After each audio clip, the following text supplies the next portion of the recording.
Vamos entrar direto numa análise fascinante sobre um dilema filosófico profundo que afeta organizações fraternas e instituições históricas. A gente vai explorar as dinâmicas de poder, tentar entender por que os ideais às vezes desaparecem e o que realmente acontece quando o silêncio toma conta de um ambiente que não deveria ser totalmente pautado pela ética. Todo esse nosso estudo de hoje se baseia numa obra histórica muito reveladora que vai nos ajudar a desvendar a anatomia exata desse fenômeno.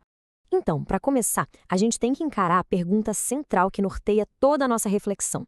Por que os interesses permanecem e os ideais se evadem? Essa é daquelas questões que fazem a gente parar e refletir mesmo, sabe? Não tem absolutamente nada de superficial aí. Isso toca na própria alma de qualquer instituição que exige moralidade de seus membros. O que será que faz quem busca só vantagem pessoal criar raízes, enquanto quem procura verdadeira elevação filosófica acaba se afastando? A verdade é que existe um contraste gigantesco entre duas forças opostas dividindo o mesmo espaço. De um lado, temos pessoas focadas no propósito, no serviço e na verdade. Gente que quer crescer e somar. Mas, quando não encontram espaço para esse crescimento, elas simplesmente se evadem. Do outro lado, temos o grupo movido puramente por interesses, atrás de poder, vantagem e status. E aí a dinâmica muda completamente. Quando quem busca interesse pessoal encontra um ambiente tolerante, eles permanecem e se instalam de vez. É justamente essa tolerância com os desvios que cria um terreno super fértil para o egoísmo. O ponto crucial aqui é que as instituições não perdem seus melhores membros por acaso. É uma decisão ativa. A ruptura de verdade acontece quando os princípios viram mera decoração.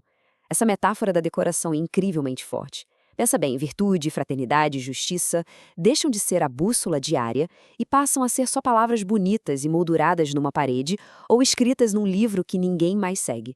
Quando a prática não bate com o discurso, quem tem integridade simplesmente prefere sair a viver numa contradição. Parte 1. O preço do silêncio.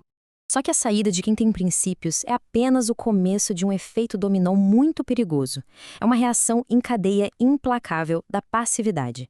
Primeiro, os bons saem para não compactuar com a falta de ética. Eles não querem ser cúmplices. Mas ao sair, deixam um vácuo. E a natureza não suporta vácuo, certo? Esse espaço é rapidamente ocupado por quem busca apenas o próprio interesse. A grande sacada é que a omissão não é neutra. A omissão permite as coisas. O silêncio não é falta de ação. O silêncio é uma ação que fortalece ativamente o que está errado. É uma cumplicidade que corrói toda a base por dentro. É uma cumplicidade que corrói toda a base por dentro. A mensagem central é irrefutável. Não estamos falando de números, mas de pilares.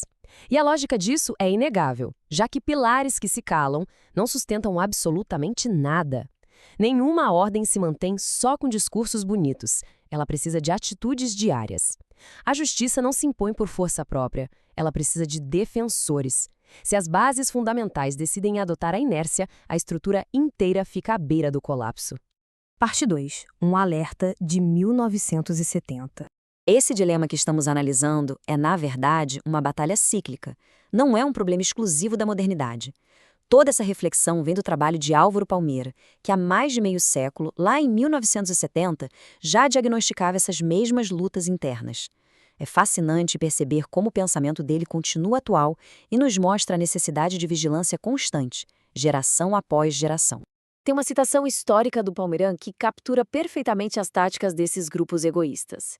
Ele diz que grupos se infiltram, semeiam intrigas e denigram reputações para alcançar interesses próprios. Olha a estratégia descrita aí. Não é um ataque frontal, é um trabalho de bastidor. Intrigas que dividem as pessoas, vaidades que corrompem as lideranças e, acima de tudo, interesses materiais colocados acima de qualquer princípio fundamental. É a anatomia exata de como desvirtuar uma organização por dentro. O próprio título desse trabalho, A Antimaçonaria, funciona como um alerta super severo. Sim, é uma obra do passado, mas que ilumina com muita clareza os desafios éticos de hoje.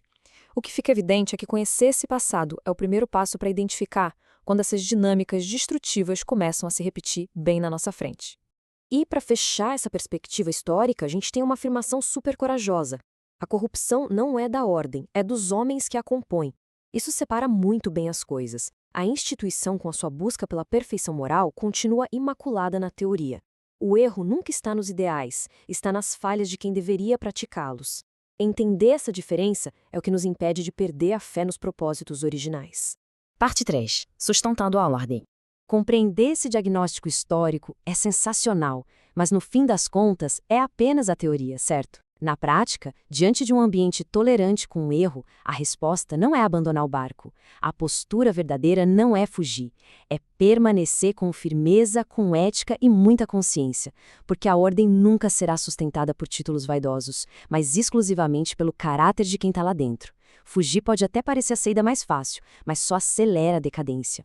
A gente pode destrinchar isso com algumas equações filosóficas bem interessantes para ver como virtudes supernobres podem virar vícios destrutivos quando perdem a base ética. Acompanha a lógica comigo. O civismo, sem ética, vira mera vaidade. A justiça, aplicada sem retidão, vira corrupção. O conhecimento, se não tiver humildade, infla e vira puro orgulho. E o mais perigoso de todos, o poder sem a vontade de servir, se converte imediatamente em abuso. É um lembrete claríssimo de que a intenção por trás de tudo é o que garante a integridade. Mas afinal, como manter essa ética viva? Com passos práticos e negociáveis. Primeiro, honrar os princípios, porque é isso que sustenta as ações diárias. Segundo, servir ao bem público, para fortalecer a sociedade. E terceiro, trabalhar pela humanidade, que é o dever maior de qualquer organização filosófica de respeito. Com essas diretrizes, a gente deixa de lado aquele teatro de aparências e assume um compromisso que é real e tangível. Tem uma frase incisiva que diz: a maçonaria é o que fazemos dela, não o que falam dela. Isso reforça que a identidade de uma organização nunca é ditada por boatos de fora. A verdadeira reputação é forjada lá dentro, cimentada exclusivamente pelas ações diárias de quem participa dela. Se a ordem vai ser um farol de virtude ou apenas um clube de interesses, isso depende estritamente das escolhas diárias de cada um. Para concluir nossa exploração, fica uma reflexão fundamental.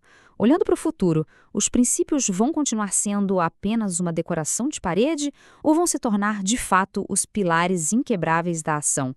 O legado histórico que analisamos aqui é um alerta fortíssimo, mas manter os ideais vivos no presente exige coragem e vigilância o tempo todo, que essa análise sirva para inspirar passos cada vez mais firmes e conscientes daqui para frente.